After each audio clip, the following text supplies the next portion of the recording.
ભરૂચ જિલ્લા કોંગ્રેસને લોકસભા ચૂંટણી પૂર્વે વધુ એક ફટકો પડ્યો છે। કોંગ્રેસના વિદ્યાર્થી નેતા અને યુવા આગેવાન યોગી પટેલે તેમના હોદ્દા તેમજ કોંગ્રેસના સભ્ય પરથી રાજીનામું આપી દીધું છે।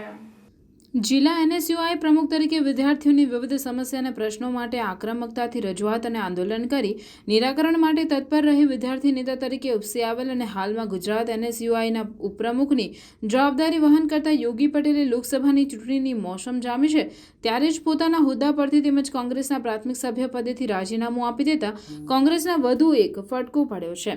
રાજકીય ઉપરાંત વિવિધ સામાજિક અને ધાર્મિક સેવા કાર્યમાં અગ્રેસર રહેનાર યોગી પટેલ તેઓનું રાજીનામું પ્રદેશ પ્રમુખ શક્તિસિંહ ગોહિલને મોકલી આપે પોતે સ્વેચ્છાએ કોંગ્રેસ છોડી સામાજિક ધાર્મિક શૈક્ષણિક કાર્યમાં કાર્યશીલ રહેશે તેમ જણાવ્યું હતું।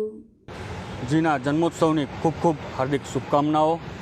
આજ રોજ આપ સૌને જણાવવાનું કે હું યોગી પટેલ ઉપપ્રમુખ ગુજરાત પ્રદેશ ભારતીય રાષ્ટ્રીય છાત્ર સંગઠન એનએસયુઆઈના તેમજ કોંગ્રેસ પક્ષના પ્રાથમિક સભ્ય પદેથી સ્વૈચ્છિક રાજીનામું આપું છું। પક્ષ દ્વારા જે મને જિમ્મેદારી સોંપવામાં આવેલ હતી એ જિમ્મેદારીમાં સંપૂર્ણ નિષ્ઠાથી અને કાર્યનિષ્ઠ રહી અને જવાબદારી નિભાવી છે। આ બદલ પક્ષનો પણ હું આભારી રહીશ। આવનારા સમયમાં સંસ્કૃતિ સેવા અને સાક્ષરતાના સિદ્ધાંતને ધ્યાનમાં લઈને સામાજિક તેમજ ધાર્મિક સેવા કાર્ય તેમજ પ્રજાના હિતલક્ષી કાર્યો કરીશ। તદુપરાંત સાથે સાથે યુવાનો વિદ્યાર્થીઓ અને જનતાના પ્રશ્નો અને સમસ્યાના નિરાકરણ માટે તેમજ હક અને ન્યાય માટે હું જરૂરથી તત્પર રહી કાર્ય કરીશ। નહીં, હું કોઈપણ રાજકીય પક્ષમાં જોડાવાનો નથી। હું પ્રજાના અને કામો કરતો રહીશ।